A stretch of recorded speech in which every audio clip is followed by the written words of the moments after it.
Well, I think we are. Anyway, right. Good morning, everybody. I'm Lana Hempsall, and I am one of the coordinators for the Norwich Guide Dog Forum. And this week, we are celebrating National Volunteers Week.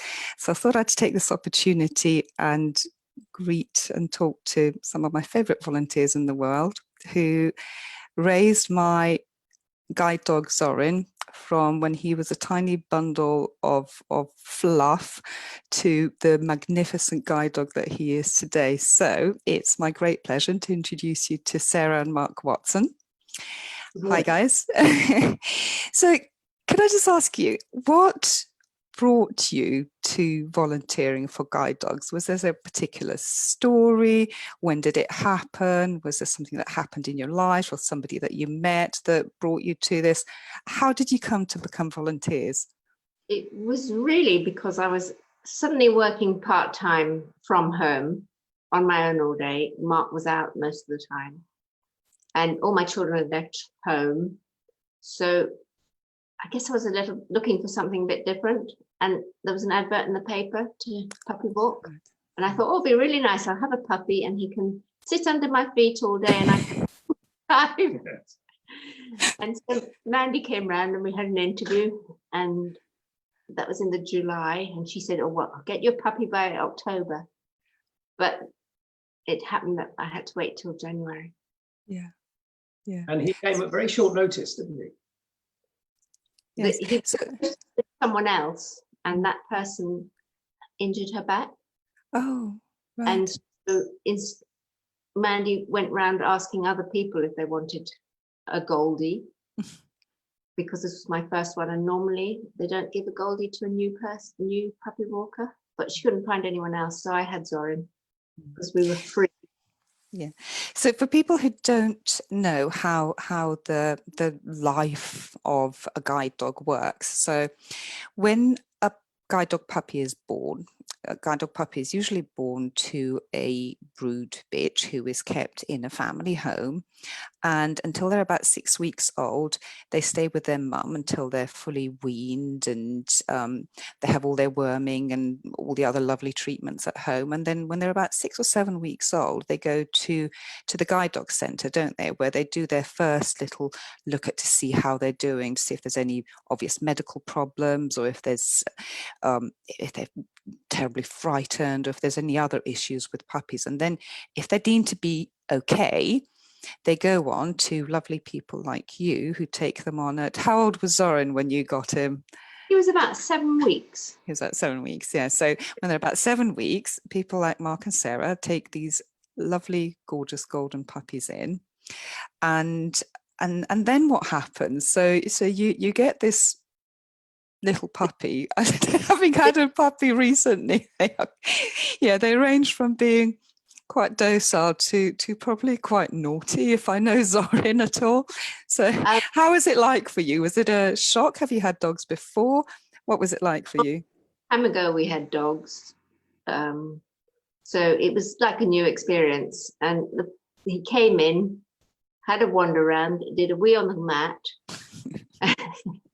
and then after an hour or so, Mandy left us with him, and at first they seem to do a bit of sleeping, but they like to suddenly come awake just about bedtime. And you have to keep rushing outside with the toilet, the toilet, the busying. Busy, yes. The potty training. It's the house training. He was curious. They are always very keen to explore their new environments. They're a little bit confused, but he settled in really quickly. Was curious, affectionate, and hungry. He'd have bursts of energy where he'd charge around like a mad thing, and then you'd look around and he'd be fast asleep. Yes. That about sums Zorin up. Yes, bursts of energy and then fast asleep with his blanket in his mouth usually. So we couldn't believe how impossibly cute he was. We thought it was a setup because he was newbies, and we thought, oh, they've sent us a pretty one just to make sure that we don't run for the hill. Take him back. I think that's a card that Zoran plays over and over again. I'm too cute to be sent back at any point. It was very cute. Yeah. So was it more or less work, or about right? How did you feel you were supported while you were doing your puppy walking? With Zoran, really well. We had a really good puppy supervisor. Yeah. It was a steep learning curve for me, as it was for Zoran. We started going to the shops more or less straight away. In the car. Yeah, he was good in the car straight off. Wasn't particularly bothered. He squealed a little bit for the very first. We kept the first trips very short, maybe just 2 miles, mile. But he very quickly got used to the car. But when they're tiny, when they first come, you can't take them out where other dogs might be. No. Till they've done all their injections. So you have to do a lot of training in the house, in the garden, and you can take them to the shops, assuming the shop is happy to have you. So you would literally pick them up from the car, carry them to the entrance to the shop, and then put them down in the shop. There won't have been any other dogs except guide dogs. Yes, who are obviously fully vaccinated. Yeah. So over the time, so Zoran was your first. What year was that in? 2017. January 17. I think it was the 11th, but I'm not sure. It was snowing. No, the first thing, which made no out to the busy area of fun. Yes, I can imagine. So if you had Zoran in 2017, so have you had other dogs since? So I know you had Melody, and I think you got Mac now, is that right? You have Mac, Yes. How old is Mac? He's 9 months yesterday. Lovely. So over your years of having little puppy guide dogs, tell me a really good story and one of your low stories, one of the ones where you thought, oh my goodness, why did this happen to us? And then tell me a really lovely one. So yeah, which one do you want to start with? About your guide dog first, which went through a really rebellious stage, and he would, if he didn't want to do what Sarah needed him to do, he would grab her hand and try and lead her off into the woods that were nearby if she was on a walk in his jacket.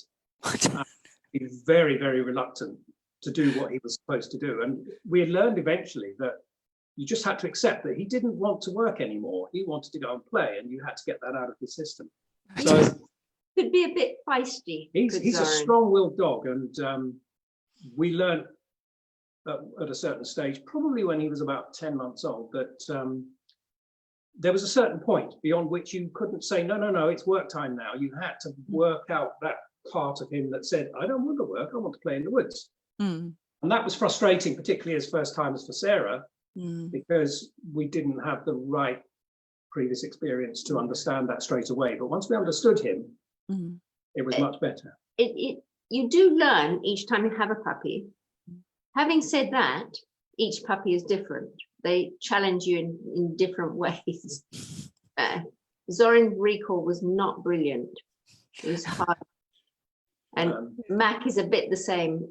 So I'm working really hard on it. But Melody was brilliant at recall. Right from the start, it was really good. But I had this all, I should have written it down and I haven't written it down. So I've gone while you're trying to recall, I'll tell you a nice story about the slightly sneaky side of Zoran. When we were trying to improve recall on a free run, we would regularly recall him with a treat. And we would stand, as you're asked to do, with the treat to one side to encourage him to come to you and sit in front of you. But he learned a trick which we call the flyby, where he would run full speed and try and snatch the treat as he passed. So he would get the best of both worlds. He wouldn't be held in the sit position, but he would get the treat. And he would do this high-speed flyby and try and grab the treat.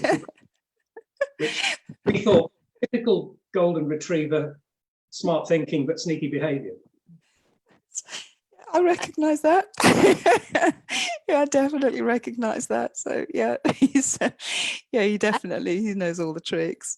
I think having a puppy gives you a sense of purpose and a reason to do things, and you feel as if you're doing it for the purpose of giving a dog to someone like yourself.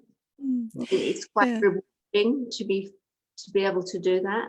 Yeah. So that was my next question. So how's it? Because obviously, dogs, it's impossible not to get attached to them. How is it, handing them on, and then because I know that because after Zoran qualified, I got in touch with you, so I was with you on the journey with Melody as well, and it's a bit nail biting, isn't it? When you go from handing the dog on to to go on to the big brave world of being a super duper guide dog for and just making an incredible partnership with somebody. How does that feel? Because there's milestones in that, isn't it? Where what's the journey for you like? The saddest day is when the puppy snatcher arrives. It is a sad day when we have to say goodbye. Having said that, we know from the day the puppy arrives that it's not a pet. He's not a pet. She is not a pet, and we know they do have to go at some stage. It's always a bit flexible about when they're going to go, especially at the moment. We've no idea when Mac is going to go. So it's quite a sad day, but I think I coped a little bit better than Mark. It was an exciting day to see him when he'd finished his training and we knew he was going to pass. We went to see him working and we walked behind him, and it was really exciting to see him, and he remembered us. So that was so rewarding. And another really exciting day was we didn't know he'd been placed, but you contacted us through Facebook or something. You found us, you put a message up about him and wanted to be friends or something, and we thought, this is it. And it was so exciting to meet you and know that he was going to a good home. I know. That's the most important, because it's like handing your child on, and you want to know that they're going to a good home in safe hands, and they're going to do good work and deliver on their promise. And when we saw him do his demonstration run in Norwich, we were so proud of him, but we thought we might never hear from him again.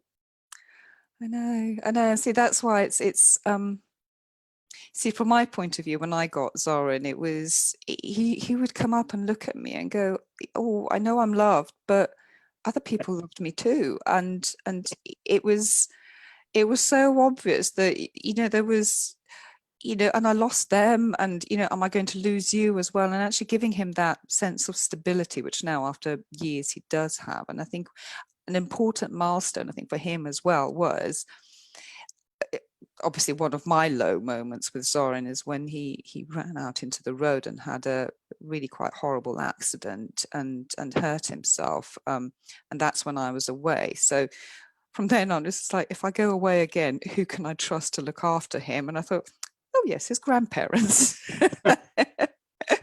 So thank you for looking after him for me, because I couldn't think of anybody in the world who knew him well enough, and all his little capers and his little naughtinesses, to be able to preempt them, to make sure that he didn't get himself into trouble, because he's such a bright dog, and his brain never stops thinking of things to pesk, except when he's fast asleep, and even then he's probably dreaming about doing something naughty.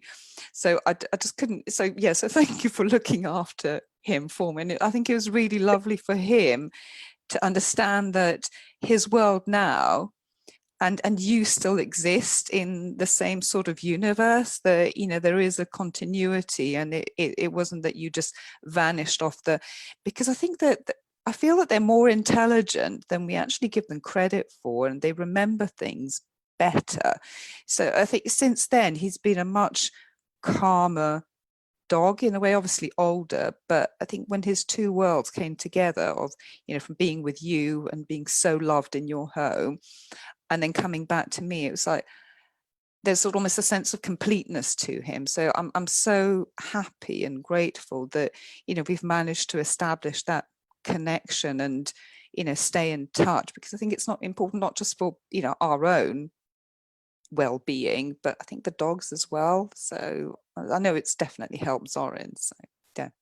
So he had a really nice break with us, and we had excellent weather, so he was able to get out and about and do a lot of his previously learned puppy walk routes. Yes. And he remembered where all the muddy puddles were. That would make sense. So you remember? I think he was quite naughty with water. He loves water, doesn't he? He does. It's the whole webbed feet thing with retrievers, isn't it? So, right. So as it's volunteer week, and I know that there's a little video that's been put together by Guide Dogs where people have been telling us why they volunteer. So if I started a sentence with, I volunteer because, how would you end that sentence? So what is it that makes you volunteer? What is it inside that? I feel as if I'm doing something productive. I'm learning things, and I'm part of a team. I like being part of a team. So it is rewarding. I have to say, it's quite hard work, but it's rewarding. And it's nice to feel that you're doing something direct. You're not just putting money in the tin as you pass down the high street and see the cute puppy with the people doing the funding. You feel a very tangible link to the end result, which is you and Zorin. And the idea that we're giving something, but getting an enormous amount as well. It works both ways. We get a lot from it, but we also know that we're giving something as well. Brilliant. And it's nice dog in the house. They do love you unconditionally. They do. Yes. No, not to underestimate the money in the tin now. I think with COVID and everything else, I think everybody's fight. It's a brave new world out there. So how are you finding it at the moment with Mac and the training? So quite difficult. We can do indoor training, and we can take him for a free run and maybe a walk around the streets, but we can't go into the shops, and we can't go on the trains, and we can't go on the buses, which doesn't sound like a lot, but I think it's quite taxing for the dogs when you take a trip on the train and then you walk around a town and go to a cafe and then you come back. That's what they'll be doing when they go into working life, and we can't do any of that. And mentally, that's where they do most of their hard work, because they have to be aware that they're kind of on duty in a slightly unfamiliar environment, or perhaps not an environment they would choose, but they realize they have to do as they're told in that environment. And that's where the mental hard work comes in for them. Physically, it's easy. They walk to a cafe, they walk to the shop, they walk to the bus. But mentally, it's quite taxing, and he's not getting that at the moment in the same quantity. So we're a bit concerned that gap is there. We would have taken him on the tube to London by now with both Zorin and Melody. By the time they were 7-8 months old, we'd taken them on the tube at least once, and he's missed that. So there are little things little life experiences that he's not getting. When COVID thing first started, if we walked around the block, there'd be no cars on the road. And when we did go back and there were lorries coming back, he did go back a few steps. He sort of got a bit more nervous, but I'm making a big point now of making sure we're going most days down where the lorries go past. So I think it's quite important to expose them to these environments as early as possible. And I'm sure he'll be all right. He's a very confident dog, so I think he'll be fine. And again, as we told you in the past, because of the perfect excuse we have to give them firework training, they have the Army have the practice shooting ranges across the way from us in the national park. Yes. And the other day they were shooting, so I took Mac for a free run, almost as if they weren't there. Didn't bat an eyelid. And I don't know how it's been with fireworks, but we regularly took him over where bangs were going off when he was a puppy, and we think it works. Yeah, I can tell you that it absolutely does, because honestly, the world could be falling apart here in terms of thunder. We don't really get that many fireworks, in fairness, but the world could literally go to pieces, and Zorin would probably be fast asleep or munching on his little blanket. So yeah, no, it does work. I mean, all the hard work that you pour into these dogs really, really, really pays off. So I think think we will have Mac longer than we had either Zorin or Melody because the training stopped, hasn't it? So there'll be Well, dog. yeah, I mean, we had on last week, we had our first virtual guide dog forum, and we had our guest speakers were the dog welfare and care person at the Peterborough office, and Andrew Gower, who's a senior GDMI, and everything's pretty much been suspended for now because until we work out how we're going to work together, because actually a lot of the work when you're being taught to handle it, a lot of the training is really quite close quarters. So until that's worked out, I suspect we're all just hanging in there really. So but the upside is that there's nowhere to go right now until lockdown is finished. I do see the buses go through the village, and I think, well, one day we'll get back on one, but not quite yet. So we're just doing local walks at the moment. Anyway, I won't keep you anymore, because thank you so much for your time and for volunteering at very, very, very short notice to celebrate National Volunteer Week with me here at the Norwich Guide Dog Forum and with guide dogs generally. And I really hope that you keep on doing what you're doing, because personally I'm so grateful to you. Oh, we just love the fact that he turned into a success and that you're pleased. Yeah, and It's very rewarding. yes, so brilliant. Right, so on that note, Mark and Sarah, thank you so much for being here. I'm going to try and work out how to finish this live stream at some point without just pulling the plug. But next week we'll be hosting a lady called Fiona Clark on In Conversation With. Fiona Clark is a xenologist and will be helping us all with handy tips on how to overcome anxiety, because I don't think anybody would be surprised, but visually impaired people struggle with anxiety quite a lot on the whole, because when you can't see, try and go outside blindfolded, and you'll find that the world is not a terribly predictable place at times. And with the best intentions in the world, it does sometimes get to you. So I've invited Fiona to come and join us next week, and she can share with her some techniques that can help sort of lower the levels of anxiety and stress either before or during we're out. So I hope to see you all then. But for now, Mark and Sarah, thank you so much, and it's bye from me. Thank you. Bye. Bye.